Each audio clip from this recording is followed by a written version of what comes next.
এইসব কথা যদি বাইরে জানাজানি হয় তাহলে কি আমার বিয়ে হবে? তোর বিয়ে কি আমি আটকে রাখছি? তোর যেহেতু এত বিয়ে বলার শখ, তুই ছেলের সাথে বিয়ে বসে যেতি। এত কথা বলছিস কেন? এত কথা কি? হ্যাঁ, তুমি একটা কাজ করো, যেহেতু তোমার এত পছন্দ, তোমার মেয়ের বিয়ে দিয়ে দাও এই ছেলের সাথে। তুই যার লাগে হাঙ্গা বসে ছেলে লাগে যাই আমি বিয়ে বমো?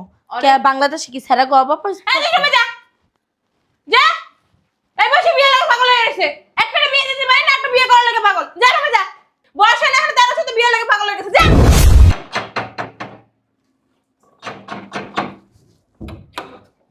আসসালামু আলাইকুম। ওয়ালাইকুম আসসালাম। আসসালামু আলাইকুম। ওয়ালাইকুম আসসালাম, ভিতরে আসেন। আসো। আপা ভালো আছেন? হ্যাঁ, ভালো আছে। তুমি ভালো আছেন? হ্যাঁ ভালো আছি বাবা। জি আন্টি। ভালো আছো মা? জি আন্টি, আপনি ভালো আছেন? হ্যাঁ যাও ভিতরে বসো। আসতে কোনো অসুবিধা হয় নাই তো আপনাদের? না আপা, কোনো আসতে অসুবিধা নাই, তবে আপা যদি মেয়েটার একটু আনতেন। হ্যাঁ হ্যাঁ আপনারা বসুন, আমি নিয়ে আসতেছি। ঠিক আছে। সবাই সালাম দিন। আসসালামু আলাইকুম। ওয়ালাইকুম আসসালাম রহমতুল্লাহি ওয়া বারাকাতুহু। বসো মা, বসো। বাই।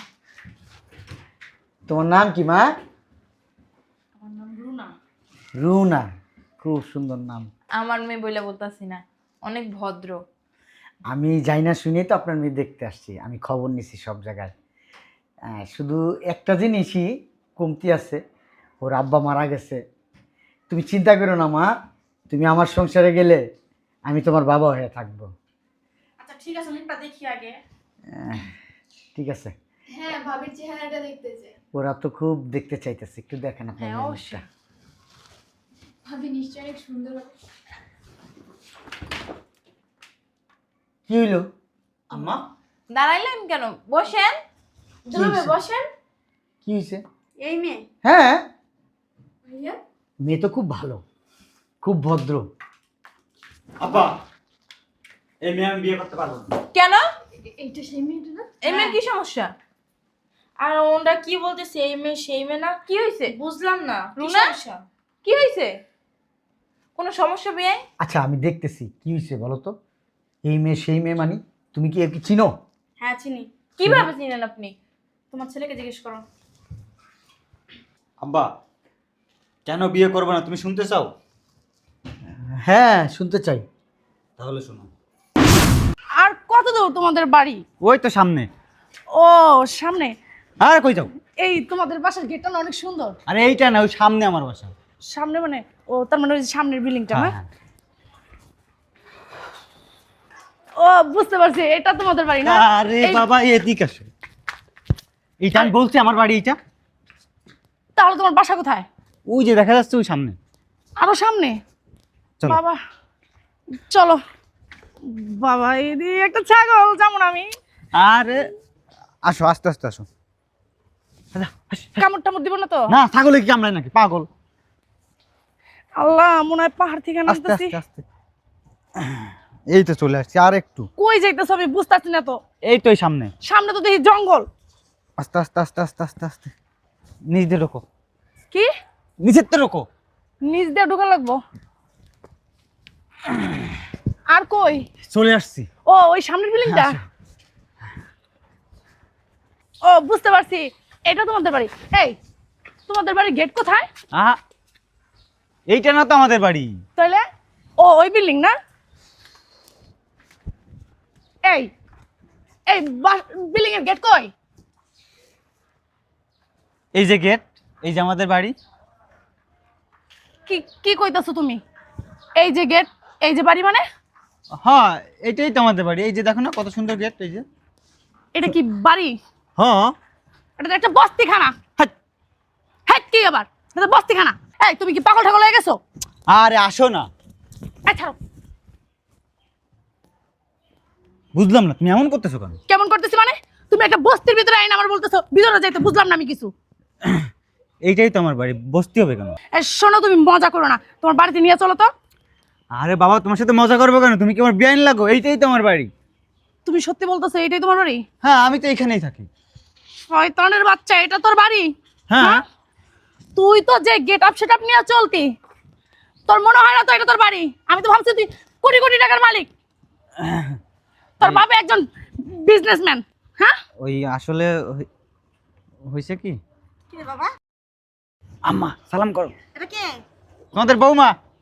বুমা? সুন্দর না অনেক? দেখো। অনেক সুন্দর। দিকে দিকে ভালো আছো বুমা? জি ভালো আছি। গায়ে ধরবেন না। মাশাআল্লাহ কত সুন্দর বউ। সালাম করো পায়ে হাত দিয়ে। তুই সালাম কর শয়তানের বাচ্চা। কি কয়? এটা তোর বাড়ি? তুই কি এই যে গাড়ি নিয়ে চলস, এই যে আইফোন নিয়ে চলস, বুঝলাম না। হ্যাঁ, তুই এগুলো কি ভাড়া করে আনছস? ভাই আসলে হয়েছে কি, তুমি যখন জেনেই গেছে, তোমাকে একটা সত্যি কথা বলি। তোমাকে যখন আর কি সত্যি বাকি আছে? তোমাকে যখন আমি প্রথম দেখি না, ওই প্রথম দেখাই তোমাকে আমি ভালোবেসে ফেলছি। তাই যদি আমি গরিব জেনে তুমি আমাকে ছেড়ে চলে যাও, সেজন্য ওই গাড়ি ভাড়া করছি। আর এটাও এটা কে ভাবি? তোর ভাবি। ভাবি ভালো আছো? ভালো আছি, ভালো আছি। দূরে যা কথা বলো, দূরে থেকে কথা বলো। কেন ভাবি? চলো না ভিতরে চলো। এই গায়ে ধরতে মানা করো তো। এই গায়ে ধরেন না। গড়ায়ও তুমি শুন করো এই তাড়াতাড়ি গায়ে ধরতে নিষেধ করছি না? আরে চলো না ভাবি, তুমি এমন করতেছো কেন? চলো ভিতরে চলো। আচ্ছা, আমি কি জন্তু যেভাবে জড়াজড়ি করতেছেন? বুঝলাম না কিছু। ধরুক না, তুমি অনেক সুন্দর না দেখতে, পছন্দ হয়েছে। হ্যাঁ ভাবি। তুই শয়তানের বাচ্চা, একটা কথা বলবি না। ভাইয়া ভাবি কেন আমার অনেক পছন্দ হয়েছে, একদম পুতুলের মতো দেখতে। আচ্ছা, রুম কোনটা আপনাদের? এই যে এটা রুম? মিষ্টি একটু শরৎ না যা আসেন না, চলেন চলেন। দয়া করে তোমার ভাইয়ের সাথে আমার একটু কথা বলতে দাও। সরো। একটু শরৎ না যা। কি করছো তুমি বলো? এটা কি তুমি ঠিক করছো আমার সাথে? আসলে বললাম তো, কি বলবি তুই? কি বলবি তুই? ওই আসলেও হুম? আমি একটা শিল্পপতির মেয়ে, তুই আমারে পটাইছস কি শিল্পপতি হওয়ার জন্য নাকি? না না, আমি তোমার খুব ভালোবাসি, মন থেকে ভালোবাসি। বড় কথা বলতেছস ফকিন্নির বাচ্চা। তুমি যাতে আমাকে ছেড়ে না দাও, সেজন্য আমি এইগুলো করছি। এই ফোনটা আমার বন্ধুর কাছ থেকে নিয়ে আসছি, ব্লেজারটা লন্ড্রি থেকে ভাড়া করে আনছি, আর গাড়িটা ভাড়ায় নিয়ে আসছি। এই মানে এগুলো সব তোর ভাড়া? হ্যাঁ, এই আইফোনও তুই ভাড়া করে আনছস, আমার বন্ধু। এই গাড়িও তুই ভাড়া করে আনছস, ইবলিশের বাচ্চা। মায়ের মারতেছো কেন? এই চুপ, কিসের ভাবি? একদম কথা বলো না। বুঝলাম না বৌমা ঝগড়া করতেছ তোর লাগে। এই কিসের বোমা? কোনো কথা বলবেন না। এমন করতেছো কেন? তুই কি মনে করছস আমি তোর কাছে থাকবো? হ্যাঁ, হ্যাঁ। কখনোই না। তোর মতো ছোট লোকের বাচ্চার কাছে আমি কখনোই থাকবো না। আমি এক্ষুনি আমার বাবার কাছে না চলে যাবো। দেখো, তুমি চলে গেলে আমি মরে যাবো। তুই কি মনে করছস তুই আমার পটায় ফেলছস? হ্যাঁ, এই যে এইসব ভাড়া কইরা মনে কর কোটিপতি সাইজা তুই আমার একদম পটায় ফেলছস। তুই কি মনে করছিস আমি পটায় ফেলছস না? আমি তোর কাছে এক মুহূর্তে থাকবো না। তোর সাথে আমার বেকআপ বেকআপ বেকআপ। ভাবি কি বলতেছো তুমি? বৌমা যাও না। তুমি ভুল করতেছো, ভুল বুঝতেছো কিন্তু। আমি কোনো ভুল করতেছি না, ভুল বুঝতেছি না। ভুল করছিলাম সেটা শুধরাইতাছি। কই যাও বৌমা ভিতর আসো। আমি বুঝলাম না কিসের বোমা টানাটানি করতেছেন কেন? ভাবি তুই ফকিনির বাচ্চা, শোনো, আমার পিছনে কত শিল্পপতি ছেলেরা ঘুরতে জানোস? ওই ছোট লোকের বাচ্চা তুই জানোস আমি তাদেরকে পাত্তা না দিয়ে তোর বিয়ে করছি, কিন্তু তুই আমার সাথে কি করলি? ছোট লোকের বাচ্চা তুই কি মনে করছিস তোর কাছে আমি থাকবো? ভালোবাসি। কখনোই থাকবো না। ভালোবাসি তো মন থেকে। তুই আমাকে ভালোবাসলি হলো? হ্যাঁ, তোর মতো ছোট লোকের বাচ্চা আমি ভালোবাসবো? লাখ লাখ টাকা ইনকাম করে সেই সব ছেলেদের আমি বিয়ে করি নাই, তোকে বিয়ে করছি। আমি যদি আগে জানতাম যে তুই ফকিরের বাচ্চা, আমি কখনোই তোকে বিয়ে করতাম না। এখন এই মুহূর্তে আমি কাজে অফিসে যে তোর ডিভোর্স দিব। না প্লিজ শোনো, যেও না তুমি। বৌমা যা করতেছো ভুল করতেছো কিন্তু পরে পস্তাইবা। আমি ভুল করতেছি, ভুল করছিলাম সেটা শুধরাইতাছি। বুঝতেছ না যা বৌমা আম্মা দেখো চলে গেল। কেমন মাইয়া বিয়া করছস? খোঁজকা বলে বিয়া করছ নাই? থাক না আম্মা। আম্মা ওইটা কি ভালোবেসে ফেলছি তো, আর অত কিছু খেয়াল করি না। ভালোবেসে ফেলছো তো এত কিছু খেয়াল করো নাই কে? খোঁজকা বলে তারপর বিয়াটা করতে যে গেছে তোমার হালাত কি করবা? পরিচয়টা দিয়ে দিতে ভালো করে। এবার বুঝতে পারছো এই মেয়ের দিকে কেন দাঁড়ায় গেছি? আব্বু তার মানে ওর সাথে তোর বিয়ে হয়েছিল? হ্যাঁ বিয়ে হয়েছিল, ওরা দুজন ভালোবেসে বিয়ে করছিল। বিয়ে করে ওকে যখন শ্বশুর বাড়িতে নিয়ে গেছে, মানে আমাদের বাড়িতে, তখন আমাদের বাড়ি ঘর দেখে আপনাদের মেয়ে আমাদের বাড়ি থেকে চলে আসছে। জায়গায় দাঁড়ায় আমার ভাইয়ের ডিভোর্স দিয়ে চলে আসছিল। বুঝলাম না তোমাদের বাড়িঘর দেখে চলে আসবে কেন? তোমাদের বাড়িঘর তো অনেক ভালো, অনেক আমাদের মতোই। না মা, ওদের বাড়ি ঘর দেখাইছে, আমার টিনের ঘর দেখাইছে, একটা বস্তি ঘর দেখাইছে। আর তুই যে বিয়ে করছস এই কথা তুই আমার বলস নাই? আমিও তো জানি না, যে তা আমার সাথে শেয়ার করতে পারতি। ওই যে আমাদের নতুন বাসা কাজ চলতেছিল না, ওইখানে নিয়ে গেছিল। ওইখানে আমার একটু দেখছে, একটু আমি একটু অন্য টাইপের কাপড় পরেছিলাম তো মনে করছিলাম আমরা অনেক গরিব ফকির, আমাদের কিচ্ছু নাই। তোরে কি এইভাবে মানুষ করছি? হ্যাঁ, টাকা পয়সা দিয়ে মানুষের বিচার করা শিখাইছি তোরে আমি? হ্যাঁ, কত ভালো শিক্ষা দিচ্ছি, আর তুই গরিব দেখে সাইডে চলে আসছস। হ্যাঁ, তাহলে বিয়ে করছিলি কেন? টাকাওয়ালা দেখা? হ্যাঁ, যে শুধু টাকা নাই পয়সা নাই গরিব এই চলে আসছস। আব্বা তুমি তো আমাকে বলছিলে যে আমার যাকে পছন্দ হয় তাকে বিয়ে করব। আরো একটি কথা বলছিলে যে বিয়ে করার আগে একটু পরীক্ষা করে নিই, কিন্তু আমি তো বিয়ে করার পরে পরীক্ষা করছি। আমাদের বাসায় এই মেয়ে নিয়ে গেছিলাম, কিন্তু এই মেয়ে আমাদের সাথে থাকার যোগ্য না, কারণ অনেক লোভী। আমি একটা জিনিস বুঝলাম না, নিছস আমাদের থাকার বাড়িতে নিয়ে যাবি, যেই বাড়িতে আমরা কাজ চালাইতেছি, কাজ করতেছে, যেই বাড়ি সামনে উঠবে ওই বাড়িতে নিয়ে গেছিস কেন? আব্বা তুমিই তো বলছিলে যে বিয়ে করার আগে একটু যাচাই বাছাই করে নিতে, সেজন্য আমি আমাদের যেখানে কাজ চলছিল আর যেখানে ওই যে মিস্ত্রিরা থাকে না সেই ঘরটা দেখাইছি। তুই বিয়ে করছিস ভালো কথা, বিয়ের আগে যাচাই বাছাই করতে বলছি, বিয়ের পরে তো আর না। আব্বা সময় পাই নাই তো, সেই জন্য আর কি করা হয় না। এখন আমি কি করব? কেন ছোট করলি আমার অন্যদের সামনে? হ্যাঁ, উত্তর দে। তোলা তোলা তুমি এত চলে গেছো গা। আচ্ছা আপু, তোরে কি আম্মু আপু এই শিক্ষা দিছে? হ্যাঁ, তুই লোভী জানতাম, তার জন্য যে তুই এতটা নিচে নামবি তা কখনোই ভাবতে পারি নাই। শোন, ও আমার যে বাসায় নিয়ে গেছে ওটা বাসাই না, তোর বাসা না দেখি মানুষ থাকে। মানুষ থাকে না এখানে। তুই না ভালোবাসছিলি ওরে, তাহলে ওখানে থাকার কথা ছিল তোর। ও তো বলছে ওর অনেক টাকা পয়সা আছে। তারপর টাকা পয়সা দেখে তুই বিয়ে করছিস?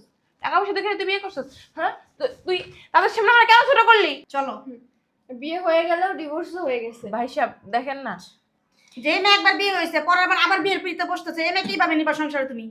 আচ্ছা দেখেন, বিয়ে তো আমার ছেলের সাথেই হয়েছে, অন্য কারোর সাথে তো আর হয় নাই। আপা, বিয়ে যেহেতু হয়েছিল, ডিভোর্সও হয়ে গেছে, এই মেয়েকে কিভাবে আমার ছেলের জন্য নিই? কেন হবে না? একজন হুজুরও তো ওনার ওয়াইফকে ডিভোর্স দিয়ে তারপর আবার বিয়ে করছে। আপা, একজন হুজুর, একজন আলেম, উনি কিন্তু সাধারণ মানুষ না। উনি কিন্তু আপনার থেকে, আমার থেকে, আমাদের আম মানুষের থেকে উনি অনেক কিছু জানে। তালাক দেওয়ারও কয়েকটা প্রকার ভেদ আছে। এখন যদি আমি 1, 2, 3টা দিয়া ফেলি, তখন কিন্তু আর কোনো রাস্তা থাকে না। হ্যাঁ, কাগজপত্র, ডিভোর্সের কাগজপত্র একজন আরেকজনের সাইন করে দিয়ে দিলে কিন্তু আর কোনো রাস্তা থাকে না। আর রাস্তা থাকে 3 তালাক দেওয়ার আগে কেউ যদি একটা তালাক দিয়ে বউর সাথে সেপারেশন করে, 2 তালাক দেয় নাই, 3 তালাক দেয় নাই, ওই ক্ষেত্রে সংসার করার মতো, সংসার জোড়া লাগার মতো কয়েকটা রাস্তা থাকে। আর ওই হুজুরও ঠিক ওই রকমভাবেই তালাকটা দিছে, যাতে ভবিষ্যতে তারা যদি সংসার করতে চায় সংসার করতে পারবে। কিন্তু ওরা সেই রাস্তাটা রাখে নাই, কাজী অফিসে বিয়ে করছে, আবার ওইখানে যাই ওরা সাইন করে একজন আরেকজনের তালাক দিয়ে দিছে। তো এই জায়গায় কোনো রাস্তা নাই। যদি থাকতো আমি কোনো না কোনো ব্যবস্থা করতাম। আব্বু, দরকার হয় আমার ভাইয়াকে রিক্সাওয়ালার মেয়ের সঙ্গে বিয়ে দেবো, ছোট লোক ফকিনীর মেয়ের সঙ্গে বিয়ে দেবো, তারপরে ওই মেয়ে নিব না। চলো। আচ্ছা দেখো, মানে ভুল তো মানুষেরই হয়, না মা, তাই না? আর সম্ভব না। শোনো, তোমাকে একটা কথা বলি, ভুল মানুষ করে ঠিক আছে, কিছু ভুল আছে এটা শুধরানোর মতো না। ওরা যেই ভুলটা করছে এই ভুলটা ঠিক করার মতো না, এটা কোনোদিনও সম্ভব না। ইসলাম এটা নিষেধ, নিষেধ, নিষেধ। এরপরেও যদি 3 তালাক দেওয়ার পরে যদি কেউ বউ নিয়া সংসার করে, বউর সাথে মেলামেশা করে, ওইটা কি হবে জানো? জেনা হবে, জেনা, জেনা, জেনা। আল্লাহ বইলা দিছে এই কথা ডাইরেক্ট, জেনা। আর জেনাকারীর শাস্তি আল্লাহ নিজের হাতে দিবে। চলো আর না। জেনাকারীরা জাহান্নামে যাবে, কোনো দিনও তারা জান্নাতে যাইতে পারবে না। এই বিষয়ে আমি আর কোনো কথা বলতে চাই না আপনাদের সাথে। যেহেতু ওরা বিয়ে করছে, ওরা আবার ডিভোর্স দিছে, এখন এখানে আমাদের কিছু করার নেই। আপা, আমি আপনার মেয়েকে দেখতে আসছিলাম, আমি জানতাম না, যদি জানতাম আসতাম না। আপনার মনে কষ্ট দেওয়ার জন্য আমি দুঃখিত, মাফ করবেন আমাকে। আসো। চলো। চলো। কি রে পোড়ামুখী, কি করলি?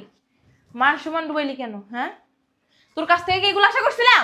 হ্যাঁ, আমি তো জানতাম না যে ওরা। কি জানতি? আমি তো জানতাম না তোর মনের ভিতরে এত লোভ, এত পাপ। হ্যাঁ, তুই বিয়ে করছিস ঠিক আছে, তুই আমাদের জানাস নাই, তাও ঠিক আছে। তুই যেই দেখছিস ছেলেটার টাকা পয়সা নাই, গরিব, তখনই ছেলেটা ডিভোর্স দিয়ে দিছিস। হ্যাঁ, মানুষ তো একটু যাচাই বাছাই করে, ওরা তো ঠিকই তোরা যাচাই বাছাই করছে। কি করছিস তুই? তুই আম্মু। ফের গোল্লা।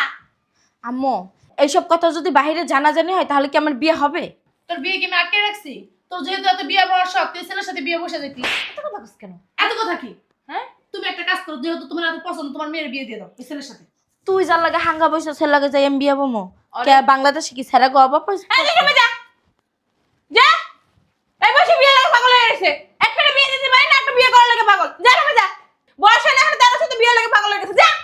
হ্যাঁ তোমার মতো বুড়ি হয়ে তারপরে বিয়া করবো। এখন তো বাপের মতো হইছে, বিয়ের আগে আমার পিছে দিয়ে করা করছে। যা রুমে যা। আমার বাপে তোমার পিছন ঘুরছে না, তুমি আমার বাপের পিছন ঘুরছো। এককাল বিয়া হয়ে গেছে বাপের মতো, ফুবুটার মতো। 10টা বেটা লয়ে করবে কিন্তু কারো বিয়ে করবে।